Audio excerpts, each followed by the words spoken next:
ইবনে মরিয়াম আলাইহিস সালামের কাছে আজরাইল আলাইহিস সালাম চলে আসেন। এরে আজরাইল যখন হাজির হয়ে গেছে, ঈসা নবীর মাকে সালাম দেয় মরিয়াম, আসসালামু আলাইকুম। মালাকুল মউত ডাকতে কয়, ও মরিয়াম। মরিয়াম ওয়ালাইকুম আসসালাম, তুমি কে? বলে আমি আজরাইল। জোরে জোরে বলো আল্লাহু আকবার। তুমি কে? আমি আজরাইল। বলে আজরাইল রে, তুমি এমন সময় তুমি কেন আইলা?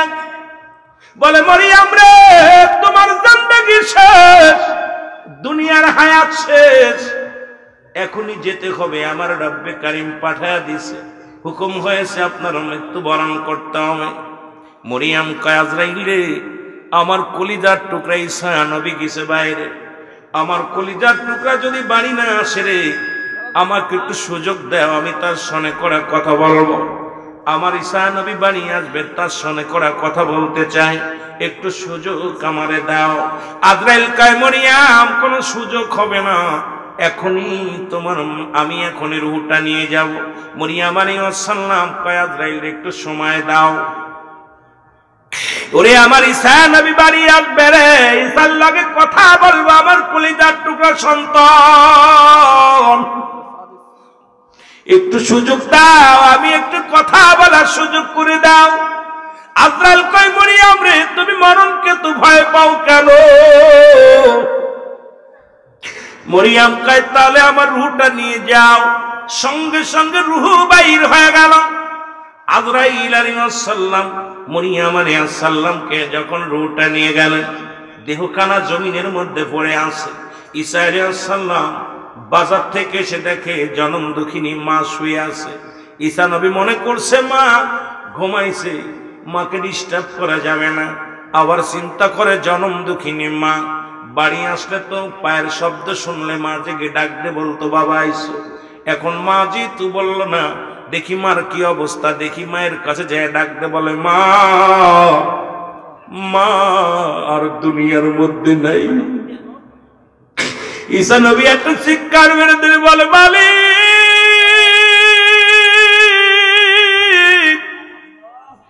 তুমি আমি সারে এমন একদিন বানাইলা যে মায়ের মুখে বাবার সান্ত্বনা, মায়ের সান্ত্বনা পাইতাম, সেই মাকে তুমি নিয়ে গেলে আল্লাহ। শেষ কথাটা আমি বলতে পারলাম না মায়ের সাথে। আল্লাহ তুমি আমাকে শক্তি দিছ, আমাকে তুমি আল্লাহ তুমি আমাকে দয়া করেছো গো আল্লাহ, মৃত্যুটারে জিন্দা বানানোর ক্ষমতা দিয়েছো গো আল্লাহ। আমার মাকে একটু জীবিত বানাইতে চাই, দেখি আমার মার সঙ্গে আজরাইল কি ব্যবহার করেছে একটু জেনে নিন। ও যে কথা সেই কাজ। ডাকতে বলে, মা ওঠো। মা উঠলেন ঘুম থেকে। বলে, বাবা ঈসা আইসো? কয়, আইসি গো মা। হাতের মধ্যে ফল। কয়, বাবা ফল দাও। কয়, মাগো দুনিয়ার ফল আর তোমার কপালে নাই। মাগো তুমি বিদায় হয়ে গেছো গো মা। আমি জানতে চাই তোমার সাথে আজরাইল কি রূপ ব্যবহার করেছে। এরে মা জননী ডাকতে বলে, বাবা ঈসা রে, দুনিয়ার মধ্যে আর্থে জোরে যত কষ্ট হয়েছে রে বাবা ঈসা,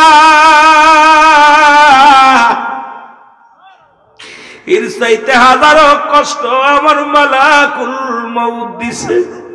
আমি যতটা সহ্য করতে পারি না রে।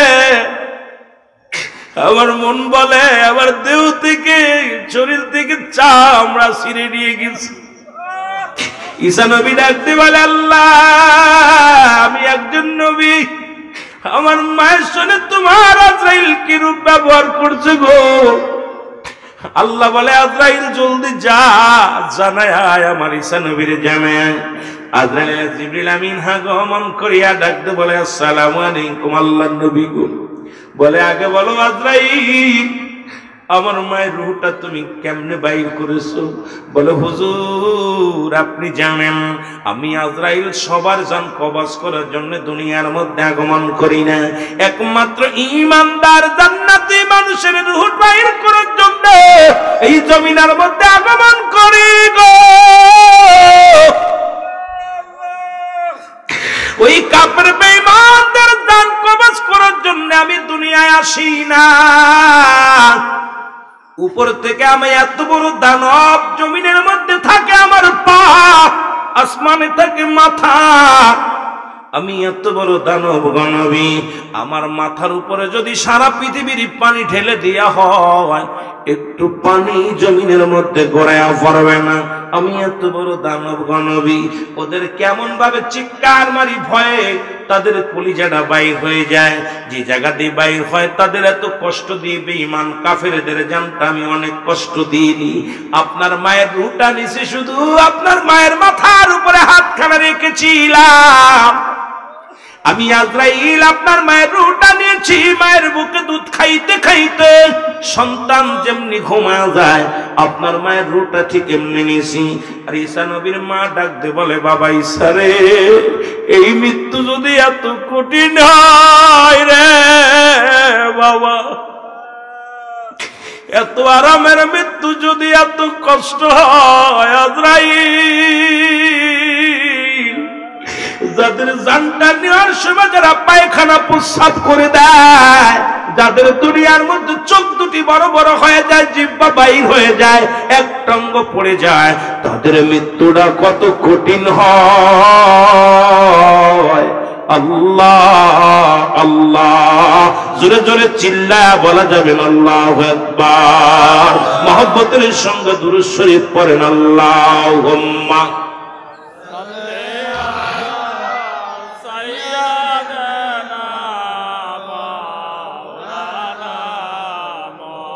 ওয়ালা আলি সাইয়্যিদিনা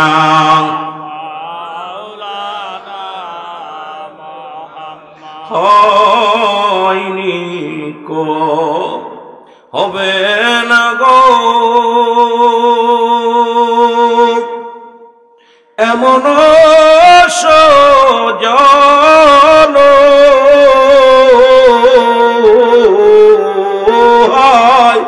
নিকো হবে না গো এমন সজন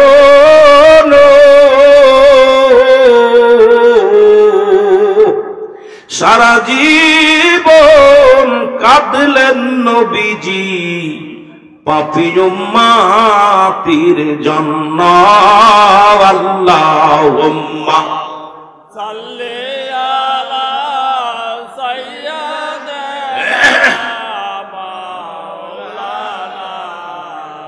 মহব্বতে বলেন আলা আলি সাইয়্যিদিনা। এ ভাইরা আমার, বন্ধুরা আমার, শুধু মৃত্যুর মধ্যে পড়ে থাকলে চলবে না। একমাত্র মৃত্যু নাই আমার আল্লাহ। সৃষ্টির মৃত্যু আছে, স্রষ্টার মৃত্যু নাই। দানব মানব যত যা আছে সবকিছু চলে যাবে, ফেরেশতা গুলো চলে যাবে। নবী আল্লাহ পাকের 4 জন ফেরেশতা যারা নিয়োজিত করে রাখছে সদা সর্বদার পাশে, তারাও দুনিয়া থেকে চলে যাবে। কারণ কিচ্ছু যেদিন থাকবে না সেদিন থাকবে শুধু আমার আল্লাহ। 1 নাম্বার বিপদ হলো মরণ। ও মুসলমান, এই মরণের পেয়ালা পান করতে হবে। গত পরশুদিনকে আপনাদের মাধবপুরে মুসলমান শোনো, 6 জন মারা গেছে অ্যাক্সিডেন্ট করে। তার ভিতরে একজন ছিল হাজী সাহেব, কেবল মদিনা শরীফ জিয়ারত করে আসছে। মদিনার রওজা মুবারক, রওজা পাক মস্তক করে মুসলমান, সাথে বাচ্চা নিয়ে, কলিজার টুকরা বাচ্চা সহকারে দুনিয়া থেকে বিদায় হয়ে গেছে। এই রকম কখন মালাকুল মউত আসবে? ওরে মুসলমান, লেখাপড়া করে বড় বিজ্ঞানী হবেন, লেখাপড়া শেষ করেছেন, মালাকুল মউত এসে গেছে, মৃত্যুবরণ করেছেন, বিদেশের মাটিতে গেছেন, লাশটা কফিনে করে বাংলার জমিনে চলে আসছে। কত মানুষ বাজারে মোটর সাইকেলে নিয়ে গেছে, লাশ হয়ে ঘরে ফিরেছে।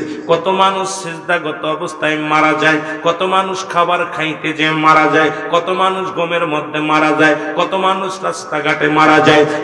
মুসলমান শোনো, এই মরণ থেকে পালানোর কোনো পথ নাই, কোনো সমাজ, কোনো সম্ভাবনা নাই। ও মুসলমান, 2 নাম্বার বিপদ হলো কবর। কবর বলতে বোঝায় মানুষের মৃত্যুর পর থেকে শুরু করে কিয়ামত পর্যন্ত জগৎটাকে বলা হয় কবরের জগৎ। কারণ মুসলমান অনেকে বলতে পারেন হুজুর আগুনে পুড়ে মারা গেল তাদের কবর কোথায়? ও মুসলমান শোনো, যাদের হাঙ্গর কুমিরে খাইলো তাদের কবর কোথায়? কবর বলতে বোঝায় মানুষের মৃত্যুর পর থেকে শুরু করে কিয়ামত পর্যন্ত জগৎটাকে বলা হয় কবরের জগৎ। জোরে জোরে চিল্লায় বলা যাবে না আল্লাহু আকবার।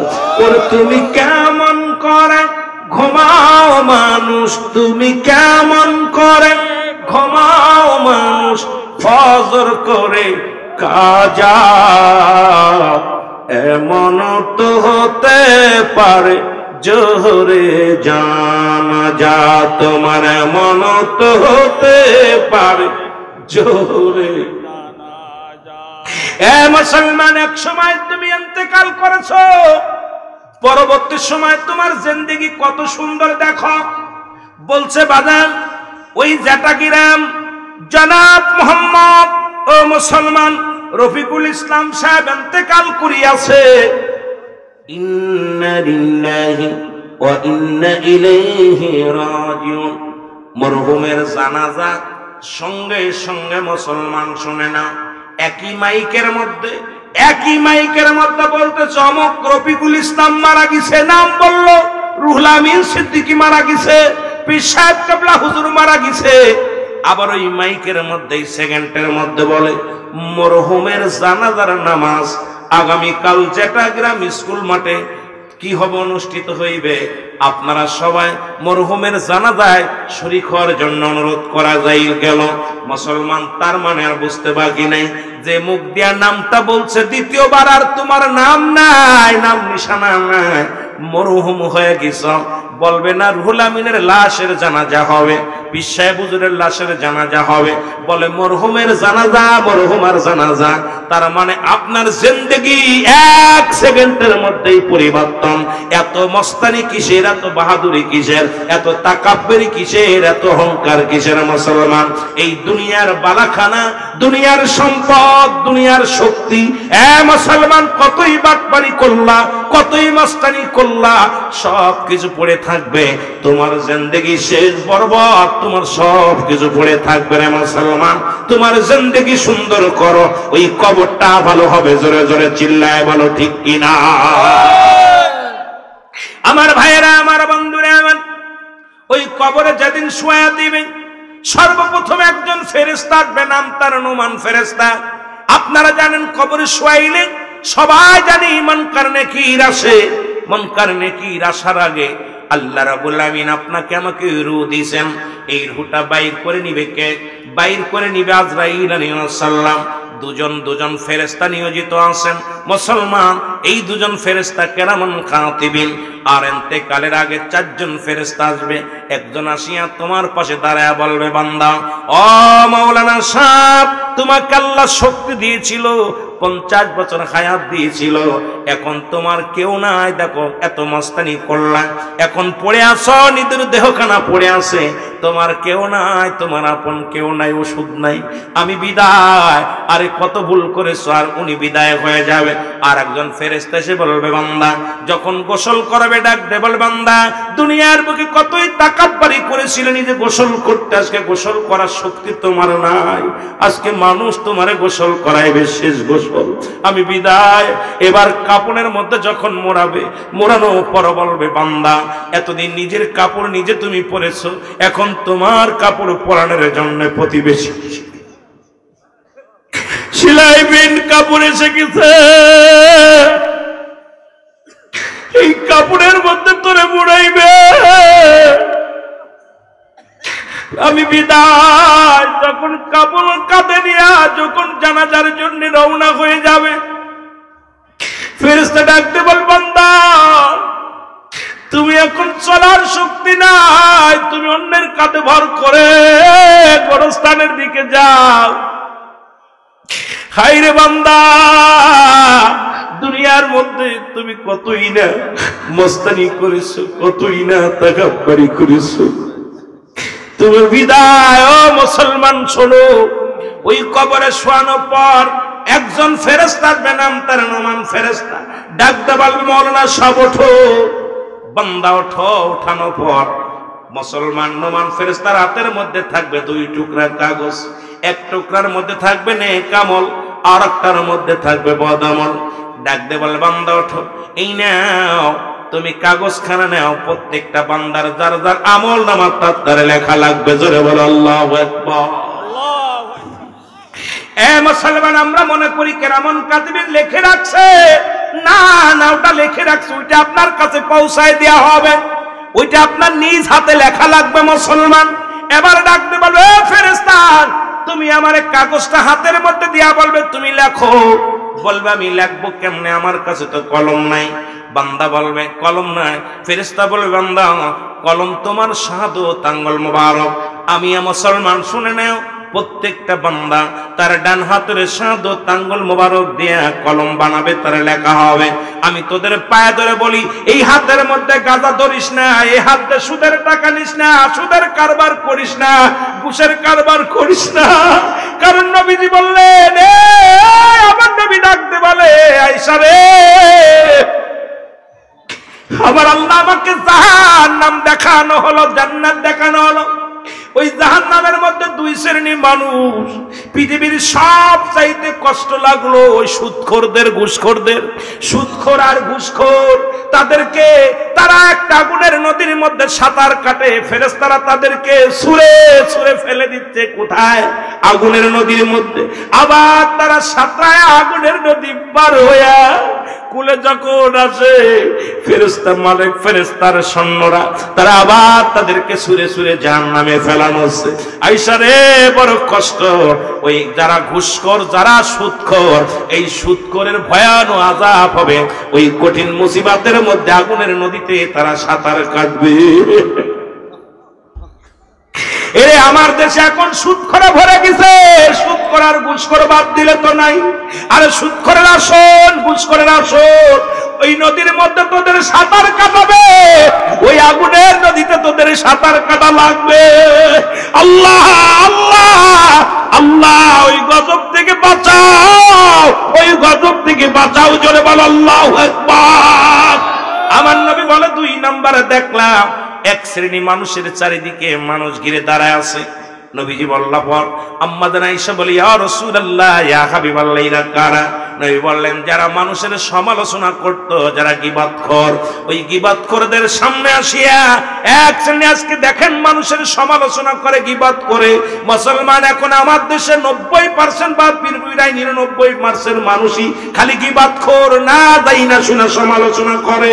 ও গীবতখোরেরা, ও গীবতখোর শুন, শুনে নাও, শুনে নাও। রাসূল বললেন ওই গীবতখোরেরা দাঁড়ায়া যাবে, বলবে, অভিযোগ করবে, আল্লাহ আমরা তো এই কাজ করি না, আমাদের মিথ্যা তোহমত দিছে, এই কাজটা তো আমার ভিতরে ছিল না। তখন ওই লোক মাফ চাবে, আও ভাই আমাদের মাফ করে দাও। কয় মাফ হবে না, কারণ তোমার নেকিটা, তোমার ওই নেক আমলগুলো কেটে কেটে ওদের আমল নামায় দেয়া হবে। আম্মা জান আয়েশা বলে, ইয়া রাসূলুল্লাহ, ইয়া হাবিবাল্লাহ, তারপরে কি হবে? বলবো ওই ব্যক্তি যত আমল করেছিল ওরে আমল শূন্য হয়ে যাবে, আমল শূন্য হয়ে জাহান্নামে চলে যাবে। জোরে জোরে চিল্লায় বলা যাবে না আল্লাহু আকবার। এ মুসলমান শুনে নাও, এই জন্য আমার দেশের বক্তারা আইয়া সমালোচনা করি, মাইক পাইলেই দেখা যায় আইয়া শুরু করছি শুধু গালিগালাজ আর বকাবকি। মাইক পাইলে আমরা সমালোচনা, মাইক পাইলেই নিজেকে বড় ফকর। মুসলমান শুনে নাও, শুনে নাও মুসলমান বাবারা, আমার দিলের কান্ডা লাগা শুনে নাও, কারণ এগুলো পরিহার করো। সুন্দর হেদায়েতের মালিক যদি কোন আলেম কয় আমি কোটা বাটপার, ওটা সিটার, হেদায়েতের মালিক কোন পীর সাহেব নয়, হেদায়েতের মালিক কোন মৌলবী নয়, হেদায়েতের মালিক পৃথিবীর কোন আলেম নয়, হেদায়েতের মালিক নবীজি। হেদায়েতের মালিক আমি কোড়াও বাটপার, কারণ হেদায়েতের মালিক আমার আল্লাহ। হেদায়েতের মালিক যদি নবীজি হতো তাহলে আবু জেহেলের কপালে কালেমা জুটতো, কারণ আবু জেহেলের কালেমা যেহেতু কপালে জোটে নাই, এই দায়িত্ব স্বয়ং আল্লাহ রেখেছে হাতে। জোরে জোরে বলেন ঠিক কিনা? মানুষকে ধোঁকা দেওয়া যাবে না। মানুষ এখন এমন ভাবে ধোঁকা দিতেছি, সব হাতে নিয়ে নিছি মনে হয়। এত এত সহজ বলার দায়িত্ব আপনাকে দিছে, হেদায়েতের দায়িত্ব মাওলার কাছে। জোরে বলেন ঠিক কিনা? আরো জোরে বলেন ঠিক কিনা? আমি যেতে চেয়েছিলাম ওদিকে, হঠাৎ করে যেহেতু আমি ওদিকে গেলে আমার আলোচনা শেষ করতে পারবো না, আমাকে দিয়ে দিছে। হঠাৎ করে আমি বললাম যেহেতু আমার আলোচনা সাবজেক্ট দিয়ে দিছে, এই জন্য আর আমি কবর থেকে বেরোতে পারতেছি না।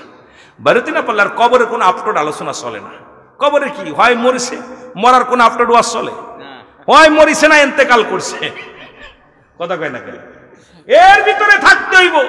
এই জন্যে আমি রুহুল আমিন সিদ্দিকী আমি এমনি, কারণ যুগ উপযোগী ওয়াজ করি বেশি, মানুষের চেহারা দেখে বেশি ওয়াজ করি, কারণ আমার ভিতরে কোনো এলেম নাই। আমি যখন আপনাদের দিক তাকায়, মদিনাওয়ালার দিকে একটু রুজু হই, আমার আল্লাহ রাব্বুল আলামিন আপন পীরের ওসিলায় ওলি আল্লাহদের খাতিরে আল্লাহ রাব্বুল আলামিন গোলামের জবান দিয়ে যা বলায় তাই বলি। কিন্তু যখনই সাবজেক্ট দেয় তখনই আমার হয় একটু কষ্ট, তবে দিলে আর কিছু করার নাই, যেহেতু কর্তৃপক্ষর দাবি। এটা না করলে কইব হুজুর কিতা জানলাম রে, বড় বিপদের মধ্যে আছে। একটু মহব্বতে সব আল্লাহুম্মা সাল্লি আলা মুহাম্মাদ ওয়া আলা কবরে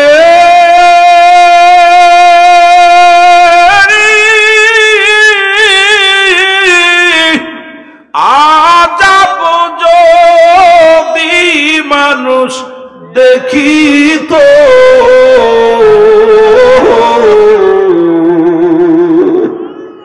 আইরে কবরে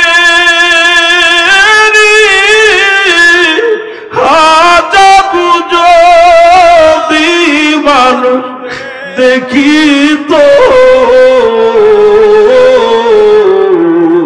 আরে ঘরবাড়ি সারিয়ার পাগল হইত আল্লাহ হুম্মা সাল্লি আলা মুহাম্মাদ ওয়া আলা আলি সাইয়্যিদ। এই না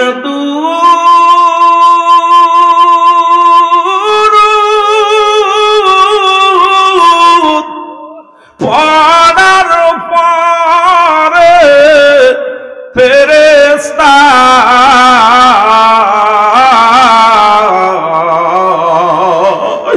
আরে এই না পড়ার পরে ফেরেশতা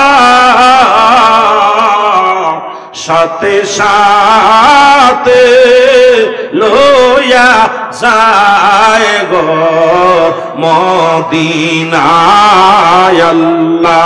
আল্লাহুম্মা সাল্লি আলা মুহাম্মাদ। বাজান ওয়াজের ময়দান হাসির ময়দান না বাবা, ওয়াজের ময়দান চোখের পানি ফেলতে হবে। আহা জাহান্নামের ভয় কষ্ট নিয়ে অন্তরের ভিতরে নবীর দুরূদ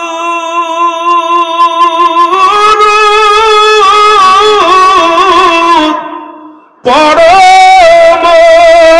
মুমিন সকলে, ওরে না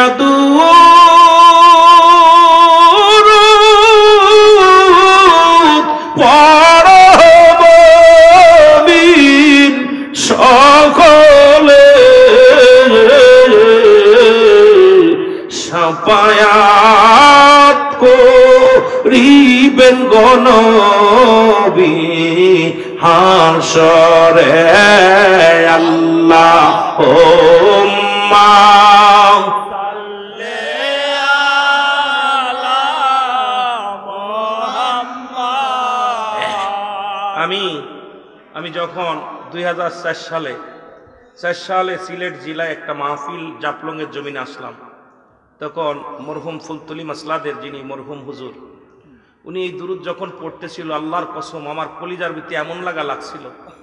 উনি আমার সভাপতি সাহেব ছিল, আমার বললো বাজান আমি আর একটা মাহফিলে যাবো, তুমি একটু বসো, আমি একটু আলোচনা করে যাই।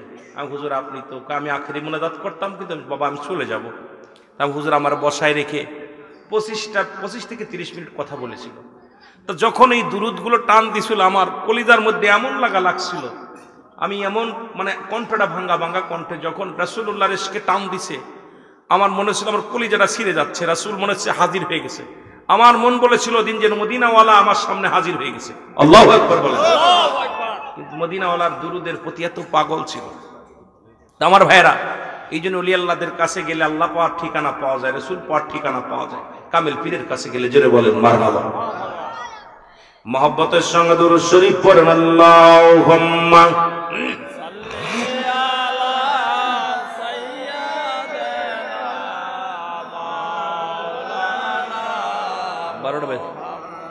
ওয়ালা আলি সাইয়্যিদিনা। এ ভাইরা আমার, বন্ধুরা আমার, বলতেছিলাম কাগজ দুটি হাতের মধ্যে একখানা কাগজ। বলবান দেই না লেখো, বলে আমি কাগজ পাবো কোথায়, লেখবো কি রে, কলম নাই। বলে বান্দা তোমার ওই ডান হাতের শাহাদাত আঙ্গুল মোবারক হলো তোমার কলম। আল্লাহু আকবার বলেন।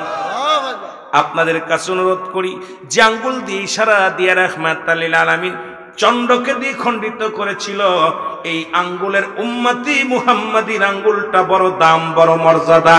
এই আঙ্গুলের চুন জড়াবেন না, এই আঙ্গুলটা চুন খাওয়ার জন্য নাই, আঙ্গুল দিয়া বিড়ি খাওয়ার জন্য না। আমার দেশের অধিকাংশ মানুষ এই দুই হাতের মধ্যে বিড়ি ধরায় টান মারি, আঙ্গুলের মধ্যে চুন লাগা দিই। আমি বলি এই আঙ্গুলটার মর্যাদা রক্ষা করো, এই হাতটার মর্যাদা রক্ষা করো। এই হাত দিয়া, এই আঙ্গুল দিয়া ইয়াউমাল কিয়ামতের ময়দানে যে আমলনামাটা কবরের মধ্যে লেখা লাগবে, সেই আঙ্গুলটা হবে তোমার কলম। জোরে জোরে বলো আল্লাহু আকবার। আমার ভাইরা, আমার বন্ধুরা আমার, বান্দা বলবে, এবার বলবো ও বান্দা লেখো। বলে আমি কালি পাবো কই, কলম পাইলাম, কালি পাবো কই?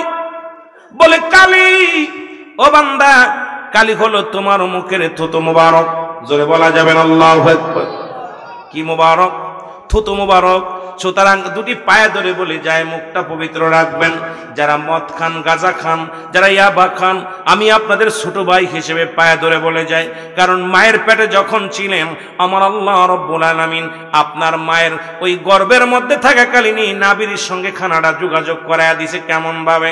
আপনার মুখ দিয়ে নাপাক পানি খাওয়ান নাই, আপনার মায়ের নাবির সঙ্গে আপনার নাবিটা জোড়ায়া দিছে। কারণ এই মুখ দিয়ে আল্লাহ জিকির করবেন, এই মুখ দিয়ে নবীজির দুরূদ পড়বেন, এই মুখ দিয়ে কোরআন পড়বেন, এই মুখ দিয়ে হাদিস পড়বেন, এই মুখ দিয়ে আমার রাসূলুল্লাহ দুরূদ শরীফ পড়বেন। এই মুখটা আপনার পবিত্র রাখছে। আমি আপনাদেরকে পায়ে ধরে বলে যাই, এই মুখটার মধ্যে আর গাঁজা দিবেন না, এই মুখটার মধ্যে আর বিড়ি টান দিবেন না, এই মুখটা দিয়ে মদ টান দিবেন না, এই মুখের মধ্যে আর ইয়াবা লাগাবেন না, এই মুখ দিয়ে কাউকে গালি দিবেন না। মুখটা পবিত্র রাখবেন, কারণ মুখের থুতু মুবারক হবে কালি। যদি আপনার কালি নষ্ট হয়ে যায়, লিখতে পারবেন না, কলম চলবে না। এই জন্য আমি আজকে ও মুসলমান আপনাদের এই যেটা গ্রামের ভাইদের অনুরোধ করে যাব, আজ থেকে আপনাদের ছোট ভাই হিসেবে দাবি করে যাব, এই আপনার মুখটা পবিত্র রাখবেন, এই মুখের মধ্যে হারাম ঢুকাবেন না। সকলে বলেন আল্লাহু আকবার। কে কে রাজি আছেন আজ থেকে গাঁজা, মদ, ইয়াবা, ফেনসিডিল, বিড়ি, সিগারেট খাবেন না? কিরা কিরা রাজি আছেন একটু হাত তোলেন। অনেক উঠাইন। এ কপাল পুরা, কবরে বিড়ি পাবি রে, আগুন পাবি। কি পাবি? কবরেতে আগুন পাবি, বিড়ি পাবি না। খারে জন্মের খাওয়া যত খাবি খা, কবরেতে আগুন পাবি, বিড়ি পাবি না। ফেরেশতারা খায় না ঘুষ, থাকিবে না তোমার হুশ। গর্জন মারিবে ধরে, রক্ষা পাবি না। হায়রে মুগুর মারিবে ধরে, রক্ষা পাবি না। কবরেতে আগুন পাবি, বিড়ি পাবি না। কবরেতে আগুন পাবি, বিড়ি পাবি না। ফেরেশতারা খায় না ঘুষ, থাকিবে না তোর যে হুশ। ঠিক না? ঠিক না? ফেরেশতারা খায় না ঘুষ, থাকিবে না তোর যে হুশ। গর্জন মারিবে ধরে, গর্জন মারিবে ধরে, রক্ষা পাবি না।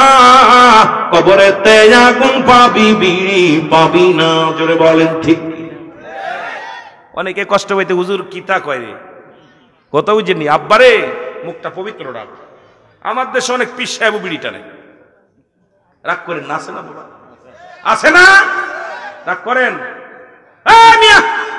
মানুষ হিন্দুরা মরে গেলে তাই মুখী আগুন, আর যে তাকালেই মুখী আগুন। বড় বেয়াক্কল। হিন্দুরা তো মরে গেলে 4-3.5 গুল্লি দিয়া মুখের মধ্যে আগুন দেয়। কথা কয় না কেন? আর কত বড় কপাল পোড়া মুসলমান, ওরা দিন রাত 24 ঘন্টা মুখের মধ্যে আগুন দিচ্ছে। আহা, এই কষ্ট আমি কত কষ্ট বুকের ভিতরে, তোদের মুখের আগুন নিজেরটা নিজে দিচ্ছি রে, সেইতে কষ্ট আর থাকতে পারে না। এই জন্য দাবি করব, এগুলো বন্ধ করার দরকার আছে কিনা? জোরে বলেন আছে কিনা? আব্বারে, মানলে আপনার লাভ, না মানলে আমার কিছু আসে যায় না।